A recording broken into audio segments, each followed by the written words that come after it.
அப்படிப்பட்ட மாடத்தையும் பார்த்து கொடுக்குறாங்க. அந்த ஆடுகள்லாம் அப்படித்தான் இருக்குது. இதில் எதுக்கு நாமளே அந்த பொது ஃபண்டிலேருந்து ஊர் மக்கள் நம்மளே ஒரு ஆட்டு லோனோ மாட்டு லோனோ பேங்கில் லோனு பேங்க் வட்டிக்கு வாங்கி திரும்ப செலுத்தலாம்.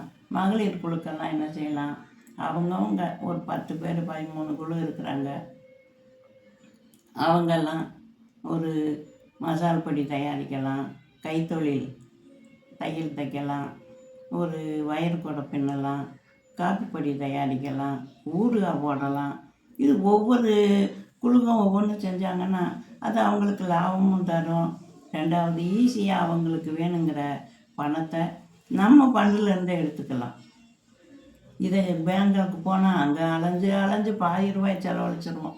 அதை வாங்கித்தாரேன்னு ஒருத்தையும் பாதி ரூபாய்ன்னு வருவேன். இப்போ தொகுப்பு வீடு கட்டுறாங்க. இந்த ஊரில் ஏன்னா வீடு கட்டி தர்றாங்க. அதுக்கு என்னங்கிறான், முதல்லையே 20,000 கொடு, 10,000 கொடு, அப்போத்தையும் பாரத்தையே பூர்த்தி பண்ணுவோங்கிறாங்க. கடைசியில் பார்த்தீங்கன்னா இங்கே 10,000 ரூபா கூட கிடைக்காது. 2 லட்ச ரூபா 1 லட்ச ரூபா தரேங்கிறாங்க. கடைசியில் இங்கே ஒன்றும் வராது. இது எதுக்கு? நாமளே ஒரு நல்ல தலைவனை நாமளே தேர்ந்து ஒருத்தன் இல்லாட்டின்னு 5 பேர்த்த கூட முதல்ல எழுதி வாங்கிக்கணும். கலெக்டரை வச்சு எழுதி வாங்கி நான் எந்த வித தப்பு எப்போ பண்ணினாலும் என்னுடைய வேலையை நான் விட்டுறேன், ராஜினாமா பண்ணிடுறேன்னு சொல்லி எழுதி வாங்கிக்கிறணும். அது நல்லவன் நிச்சயமாக இருக்கேன். ஊருக்கு 4 பேர் இருக்கேன். அவனை தலைவனை தேர்ந்தெடு. அவங்ககிட்ட மற்ற பெரிய வேலைகளெல்லாம் அதனால தான் நான் கிராம சுய ஆட்சி சுய ராஜ்யம் நான் சொல்ல முடியாது, சொல்லலை. கிராம சுய தேவைன்னு சொல்கிறேன். ஒரு பெரிய ப்ராப்ளம், ஒரு பிரச்சனை வருதுன்னு வைங்க, அதை காவல் நிலையத்திலையோ அல்லது கலெக்டர் மூலமாகவோ நம்ம என்ன செய்யலாம், யாருக்கும் எந்த லஞ்சமும் கொடுக்காம ஊர் தலைவரே போய் அந்த பிரச்சனையை தீர்த்துக்கலாம். ஏன்னா ஊர் தலைவர் எந்த விதமான கையூட்டும் வாங்க போகிறதில்ல, மக்களுக்கு நல்லது செய்யட்டே இருக்காரு. அப்போ அந்த கிராமம் முன்னேறத்தையும் செய்யும். கிராமத்தில் உள்ள மக்கள்லாம் நல்லவங்களாக வர்றாங்க. முன்னேறது ஒரு 2வது, நல்லவங்களாக வர்றாங்க. கையூட்டு வாங்குறதுக்கு எந்த விதமான ஒரு பிரச்சனையும் வராது. கையூட்டு ஏன் கொடுக்குறோம்? கிராம அலுவலர்லேருந்து தாசில்தார்லேருந்து எல்லோரும் வரிசையாக அதை கொடுத்தாதான் செய்வோம். கொடுக்கலைன்னா நடக்க மாட்டேங்குது. இப்படிப்பட்ட பிரச்சனைகள் நீங்கள் என்னதே நீங்கள் கண்காணித்தாலும் இந்த ஊர் மக்கள் தனக்குத்தானே கண்ணதாசன் சொன்ன மாதிரி திருடனாய் பார்த்து திருந்தாவிட்டால் திருட்டை ஒழிக்க முடியாது. அந்த மாதிரி அவங்களா திருந்தலைங்கிற போது இதுக்கு அரசாங்கம் என்ன செய்ய முடியும்? அரசாங்கம் ஒன்றும் செய்ய முடியாது. அதுக்குத்தான் சொல்கிறேன், நீங்கள் சகோதரி கனிமொழியும் அண்ணமுள்ள உதயநிதியும் இப்போ பிரச்சாரத்துக்கு போகிறீங்கல்ல, அதே மாதிரி கிராம தலைவர்களை நீங்களே தேர்ந்தெடுங்க. உங்களுக்கு இன்னென்ன வழியில் சலுகை இருக்குது, இன்னென்ன வழியில் நீங்கள் நல்லது பெற முடியும்.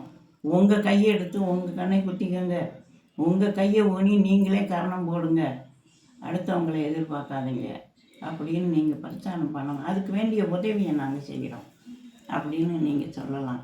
அதுக்குத்தான் சொல்கிறேன். இதுக்கெல்லாம் நீ இத்தனை ஊருக்கு உபதேசம் பண்ணுறியம்மா, உன் வீட்டில் என்ன செஞ்சு வச்சுருக்கேன்னு கேட்காதீங்க.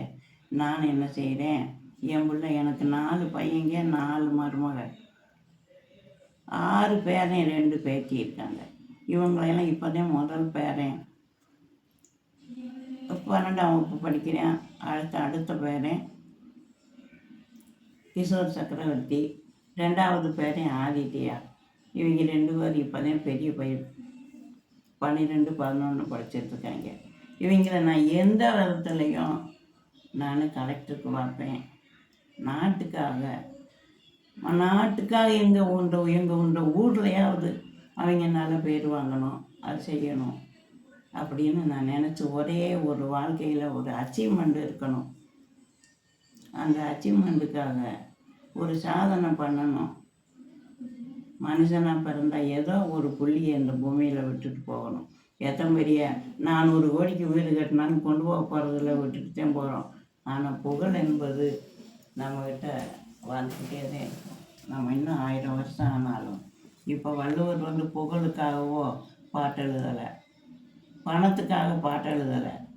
ஆனால் அவர் எழுதிய ஒரு கருத்து ஒரு நன்மையானது மக்களுக்கு எந்த விதத்தில் பயன்படுதோ அதே மாதிரி ஒரு நல்ல காரியத்தை செய்வோம். அதனால் புகழ் கிடைச்சாலும் சரி கிடைக்கலைன்னாலும் சரி அதை பற்றி நீங்கள் யோசிக்கவே வேண்டாம். இதை நீங்கள் செஞ்சீங்கன்னா உங்களுக்கு எல்லா விதத்துலேயும் புகழ், அழியா புகழ் கிடைக்கும். ஆனால் பெரிய நாட்டு தலைவரெல்லாம் அன்னபோசனையெல்லாம் தேர்ந்தெடுக்க முடியாது. கிராமங்களை முன்னேற்றினா இங்கே இந்த கையூட்டு குறையும், தன்னுடைய சுய தேவையை தானே பூர்த்தி பண்ணிக்கிடுவாங்க. இந்த காரணத்துக்காக கிராமத்தை முதல்ல அடிப்படையை பேஸ்மெண்ட்டாக நல்லா இருந்தால் கட்டடம் சீராக இருக்கும். அதுக்கு மேலே நீங்கள் 15 மாடி கட்டினாலும் ஒன்றும் பண்ணாது. ஆனால் பேஸ்மெண்டம் சரியில்லைன்னா, அடிப்படை சரியில்லைன்னா கட்டடம் எப்படி ஆகும்? 2வது கட்டடத்தில் இடிஞ்சு விழுந்துடும். அது எனக்கு நாட்டு போயிடுறாங்க. இது நாட்டினுடைய இது இல்லை. நீங்கள் என்ன செய்யணும், கிராமங்களை கொஞ்சம் கண்ணு பாருங்க. அவங்களுக்கு கிடைக்க வேண்டிய சலுகையை அவங்களுக்கே கொடுங்க. அதனால் என் பிள்ளைகளை நான் கலெக்டர் படிக்க வைக்க போகிறேன். கலெக்டருக்கு எத்தனை பேர், 8 பேரில் எத்தனை பேர் படிக்கிறானோ, சில எல்லாருக்குமே ஒரே மாதிரியாக கிடச்சிடாது. ஒருத்தர் நான் போலீஸ் டிபார்ட்மெண்ட்டில் எஸ்பியா, ஒரு மாவட்ட ஆட்சியாளராக, மாவட்ட காவல் ஆய்வாளராக, ஒரு மாவட்ட நீதித்துறையில் ஒரு ஜட்ஜாவோ நீதிபதியாவோ, இன்னும் அவனுக்கு எது பிரியுமோ அதை நான் படிக்க வைக்கணும். என்னுடைய அச்சீவ்மெண்ட்டே அதுதான். பணம் போகும், 2 தலைமுறைக்கு இருக்கும், 3வது தலைமுறை காண போயிடும்.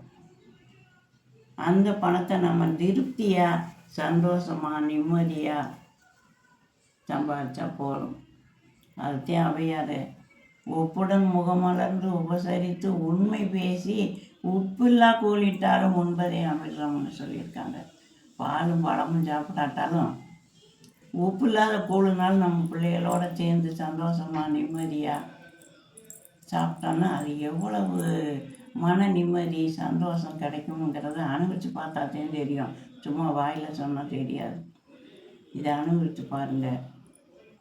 இதுக்கு கவர்மெண்ட்டும் கலெக்டருக்கு எந்த அளவுக்கு அவருக்கு ஆட்சியில் எந்த அளவுக்கு அதிகாரம் இருக்கோ அந்த அதிகாரத்தை பூரா இப்போ ஊரில் உள்ள மக்களுக்கு கையூட்டு வாங்காமல் அவன் தகுதிக்கு தகுந்த ஒரு வேலை, ஒரு விடா பிள்ளைகள்லாம் நிறைய விதைகள் இருக்காங்க.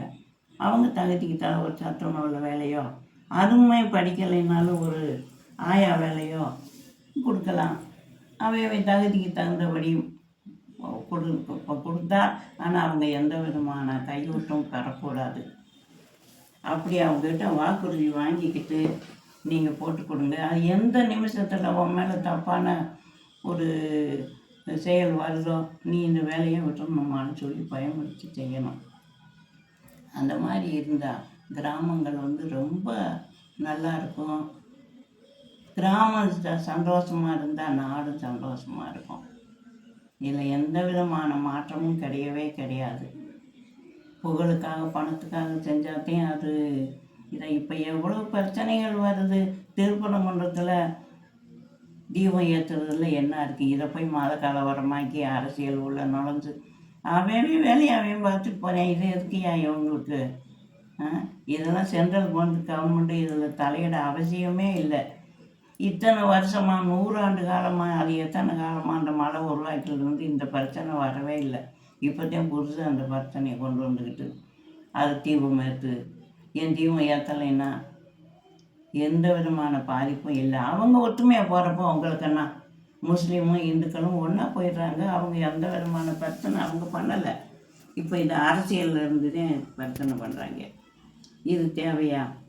இப்படிப்பட்ட நல்ல குணங்கள்லாம் கிராமங்கள்லேருந்து வெளியே வந்துச்சுன்னா நாடு நல்லா இருக்கும். இதை நீங்கள் செய்வீங்க.